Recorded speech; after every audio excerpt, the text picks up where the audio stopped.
Today, I'll be taking a session on arrays in Python. So I hope everyone's ready to head start this session. So let's move on. In this session today, guys, I'll be covering the following topics. First of all, I'll be explaining what exactly is an array. And then I'll be differentiating between Python lists and arrays. Now, this is a very common question that many of us ask. After that, I'll be showing you all how to create arrays in Python, following which we will try to access array elements, and then we will try to perform some basic operations on arrays such as finding the length of an array, adding and removing elements from it, array concatenation, slicing, and looping through an array. So I hope everyone's clear with this agenda. Anil says yes. Preeti, Ayushi, and Rahul give me a thumbs up. Shashank says he's ready. Okay, I presume all the others are ready as well. Now let's move on towards the first topic. Our first topic for this session is what exactly is an array? An array is basically a data structure, guys, with ordered series of elements. Any variable that is declared as an array can hold more than one value at the same time. All values in an array have a particular address which is specified by its index number. Here, as you can see on the screen, I've declared a variable a as an array, and I've stored values from 1 to 100 in my array, which is a. Also make a note of the index values. Indexing always starts from 0 and not from 1. Therefore, a of 0 holds 1, a of 1 holds 2, a of 2 holds 3, and similarly a of 99 holds 100. When the length of my array is n, the index value will be n minus 1. It is always 1 less than the length of the array. So I hope you're clear with this topic. Anil has a question. He asks, what does ordered series of elements mean? Anil, ordered series of elements means that every element is present at its particular address, and this address is specified by its index value. So in case I have two elements that are same, for example, if a of 1 has 2 and a of 2 also has 2, both these elements are unique pertaining to their index value, and they are ordered by the index values or addresses. So I hope I've cleared your doubt, Anil. Just give me a confirmation. Okay, Anil says yes. Now let's move on towards our next topic for this session, which is the difference between Python lists and arrays. Python lists and arrays have the same way of storing data, but there is a key difference that you all have to note.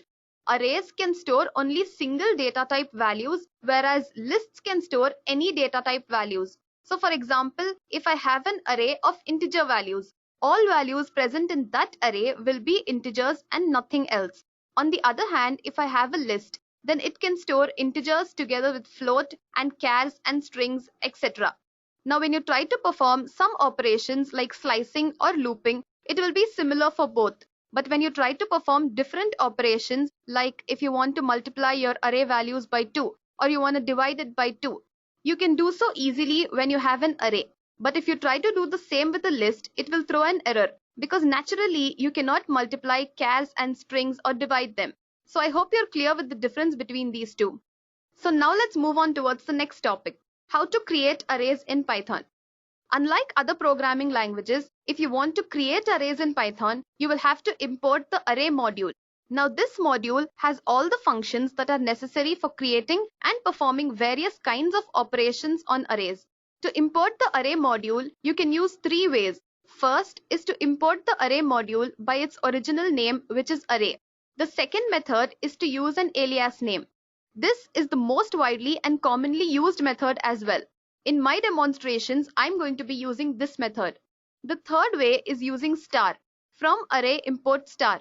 What this does is it's going to import all that is present in your array module. Now let's go to our Jupyter notebook and try to do this. Please do it along with me, guys. I'll open a new notebook and I will use the first method to import the array module. As you can see, when I hit run, no error has been returned, which means this is executed. Now let's try to create arrays using this method.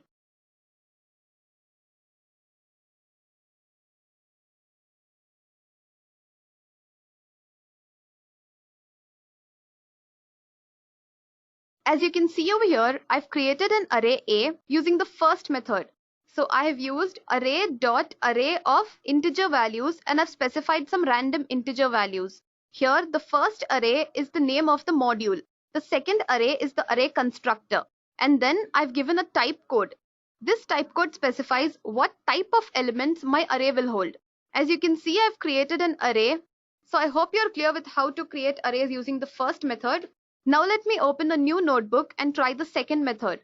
The reason to open a new notebook is because I've already imported array module in this notebook. I'll rename this notebook because I'm going to be using this method in further demonstrations as well.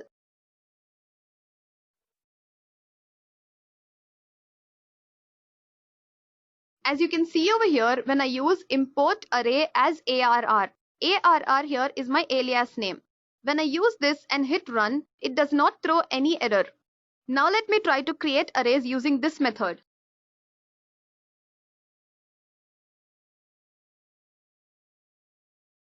I'm using int as my data type. You can use any data type of your choice.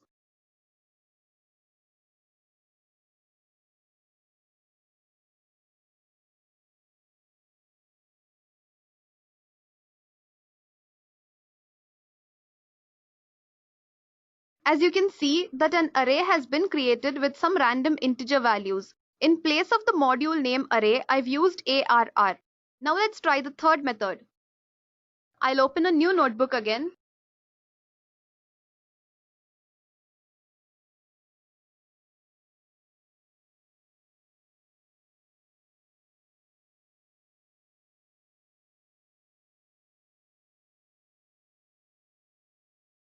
As you can see over here, when I'm creating arrays using the third method, I've just specified the constructor name and then the type code and the value list. So I hope you're clear with how to create arrays using all three methods. Okay, so now let's get back to our presentation. Our next topic for this session is accessing array elements. To access array elements, you'll have to make use of the index values. Each index value holds a unique element. Like I've told you before, indexing starts from 0 and not from 1. So therefore, a of 0 holds 1, a of 1 holds 2, and so on. This is the normal traversal order which starts from the left-hand side and moves towards the right-hand side. But here, I want you all to note this point as well, that negative indexing also exists.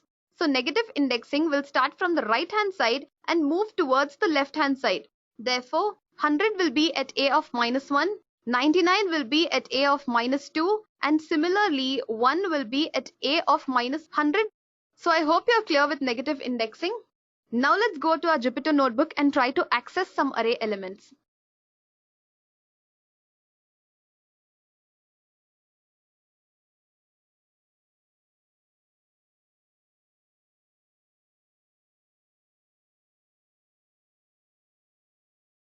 As you can see over here, I've created a heading.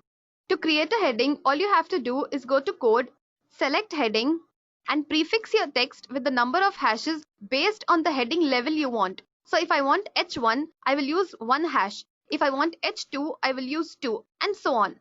Here I've created a heading of h1, so I prefixed my text with 1 hash.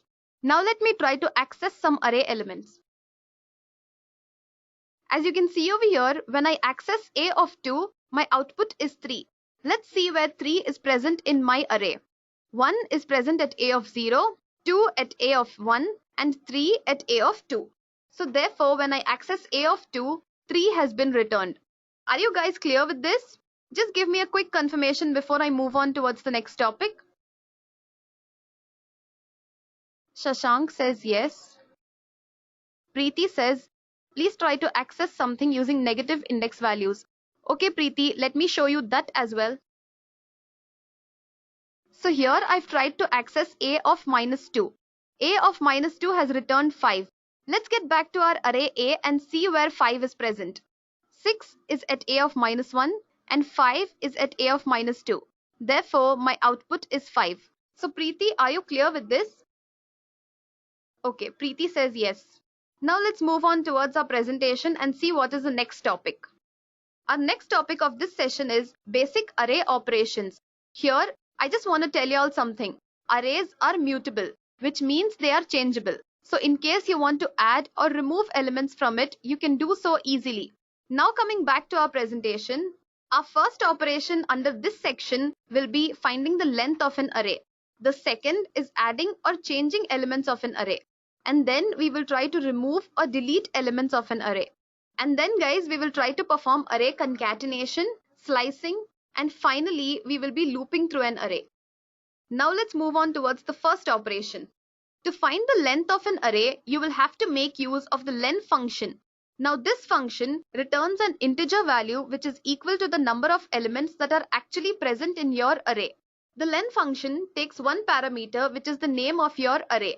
As you can see in the example over here, I've created some random array A and I've given some random values. As you can see, I have 3 values over here.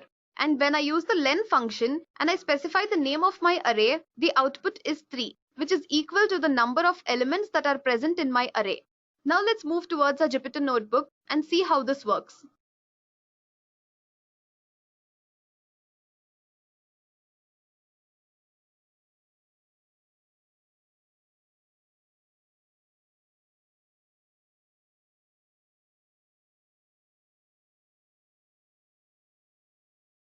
As you can see over here, when I use the len function and I've given the array name which is A, an integer value is returned which is 6.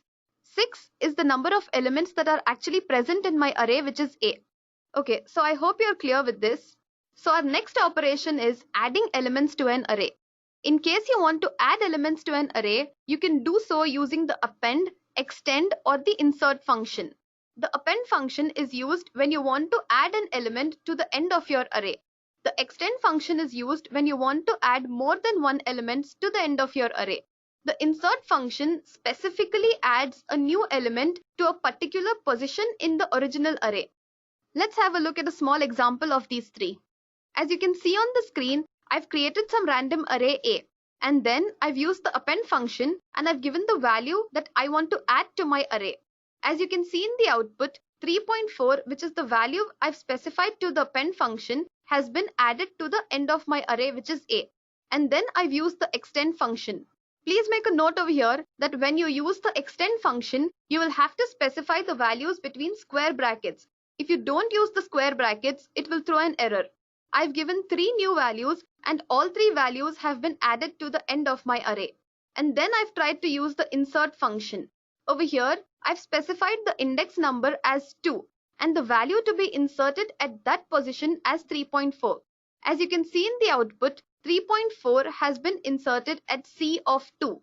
Now let's go to our Jupyter notebook and we'll do the same.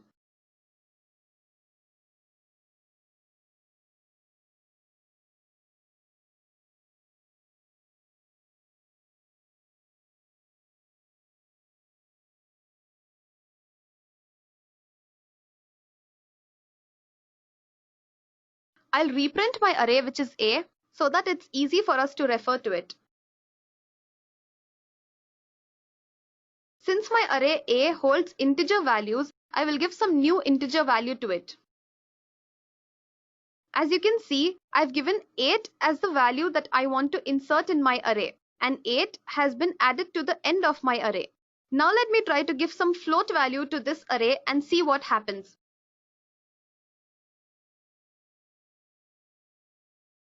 As you can see, when I try to append some float value, it gives me a type error. Therefore, I can add only those values which is specific to the type of elements that are present in that array. Now let me try to use the extend function.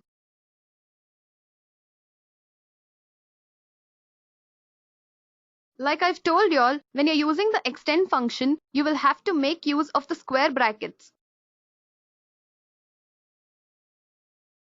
As you can see in the output, all the values that I've specified within the extend function have been added to the end of my array. Now let me use the insert function.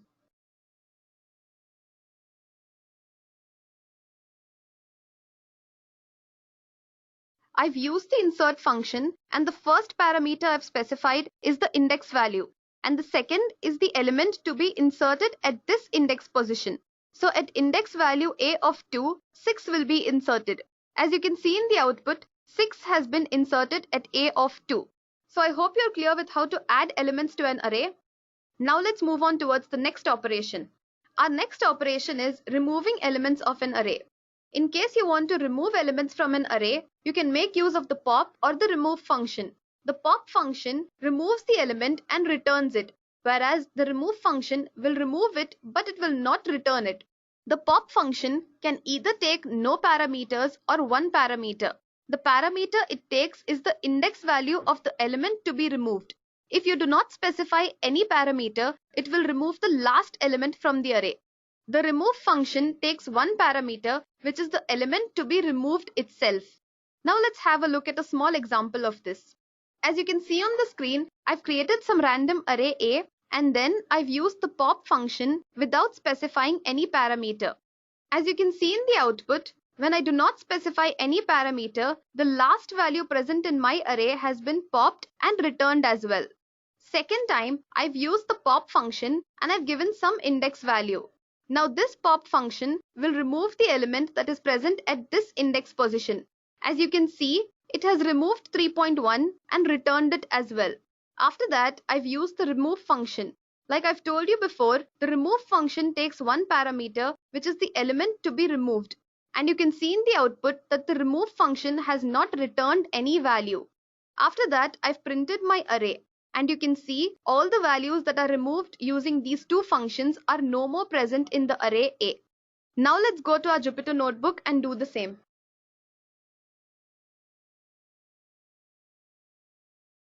Let me reprint my array, which is A. First, I will use the pop function without specifying any parameter to it. As you can see over here, when I do not give any parameter, it removes the last element that is present in my array. Now let me give some index value to it.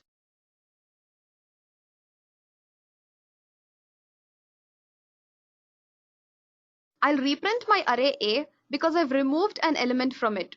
Now let me give some index value to the pop function. As you can see, when I use a.pop of 2, it removes the element which is present at a of 2, which is 6, and it returns it as well. Let me try to use some negative index value for the pop function. a.pop of -1 removes the last element that is present in my array, which is 5. Now I'll use the remove function. Let me reprint my array, guys. As you can see, all the elements that have been removed using the pop function are no more present in my array A. Like I've told you before, when using the remove function, you will have to specify the element that is to be removed. Here, let me remove 8 because there are two occurrences of 8, and let's see what the remove function does. When I hit run, remove function does not return anything. Now let me print my array A and see what is present. As you can see, the first occurrence of 8 has been removed, but the remove function did not return the value. So I hope you're clear with the remove and the pop functions. Now let's get back to our presentation and perform the next operation. Our next operation is array concatenation. Concatenation means joining. So in case you want to join different arrays, you can make use of the plus symbol. As you can see on the screen, I've created some random array A and B, and then I've created some random array C, which is empty. Also make a note that all three arrays have the same type code. And then I've concatenated A and B into my empty array, which is C. As you can see in the output, all the elements present in A and B have been concatenated into my array C. Now let's go to our Jupyter notebook and perform array concatenation.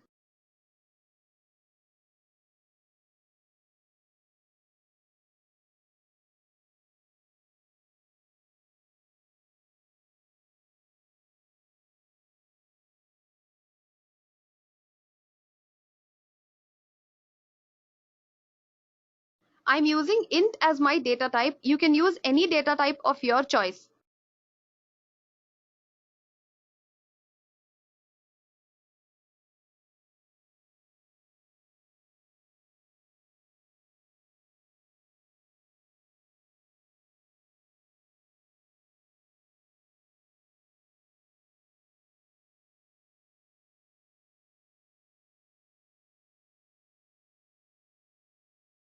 To create an empty array, all you have to do is specify the type code and leave the value list empty.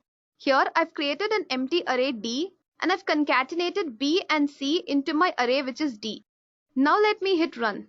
When I hit run, all elements present in B and C have been concatenated into my new array, which is D. So I hope you're clear with array concatenations. Let me just show you what happens if I try to concatenate arrays of different data types. I'll just change one of my previously created arrays type code and I'll give it as float. Let's see what happens when I change the type code and I try to concatenate these two arrays. You can see that I've encountered an error and it says type error, which means it cannot concatenate two arrays of different data types. So just be careful when you're concatenating arrays. You cannot concatenate arrays which hold different data type elements. Okay, now let's move on towards our presentation and see what is the next operation. Our next operation is slicing an array. Slicing actually means fetching some particular values from your array. To do so, you can make use of the colon symbol. As you can see on the screen, I've created some random array A and I've sliced it from 0 to 3. 0 specifies from where fetching has to start and 3 specifies where it has to stop. So, it will start from 0, it will go on till 3, but it will not include the value which is present at 3. As you can see in the output, I have A of 0, A of 1 and A of 2 that is present in my output. Now let's go to our Jupyter notebook and we will try to slice our arrays.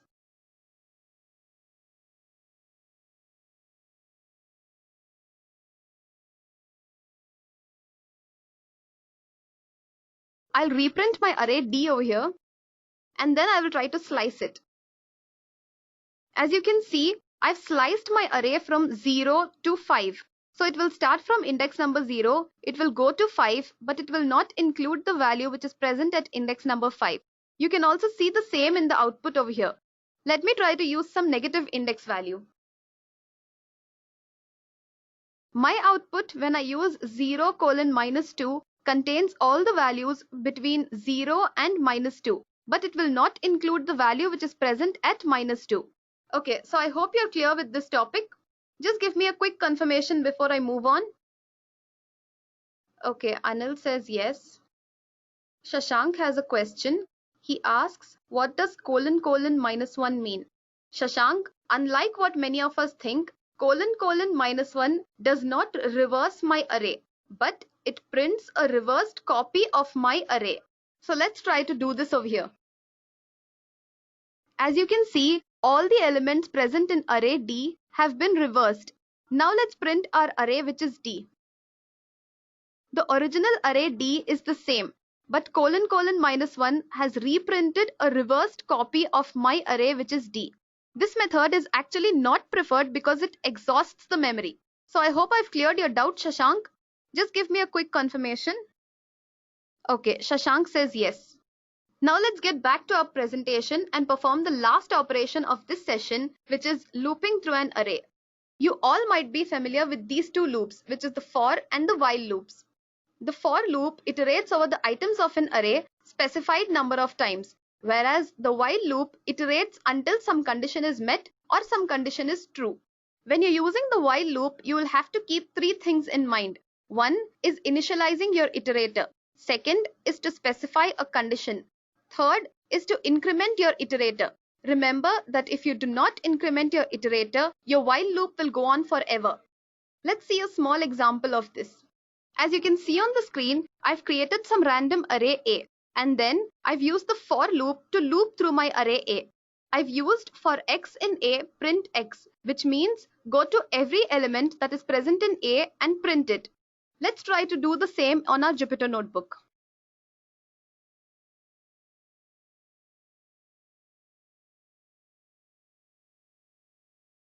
Let me reprint my array D.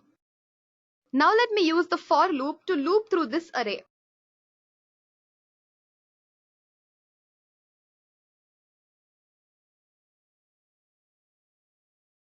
For x in A, print x, which means go to every element in D and print it. As you can see, all elements present in D have been returned one after the other.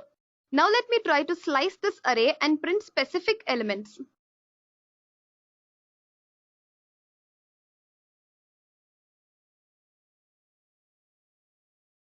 As you can see over here, I've sliced my array from index number 0 to -3 and I've printed only those specific values using the for loop. Now let's go to our presentation and have a look at the while loop.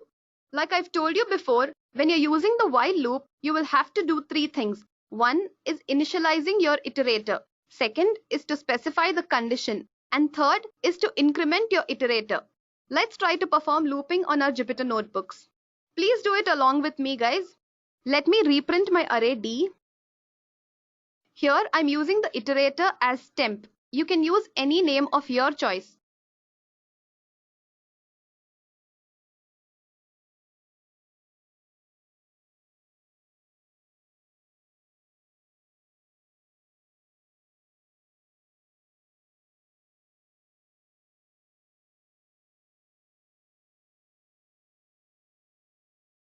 As you can see over here, I've initialized my iterator to 0 and then I've specified a condition wherein I have told whenever the value of my temporary variable is less than d of 2, then print that value. And then I have iterated the value of temp. I can also use temp plus equal to 1, which is same as temp equal to temp plus 1. Now let's try to use the while loop using the len function. Here I will use my array A. So let me reprint it over here.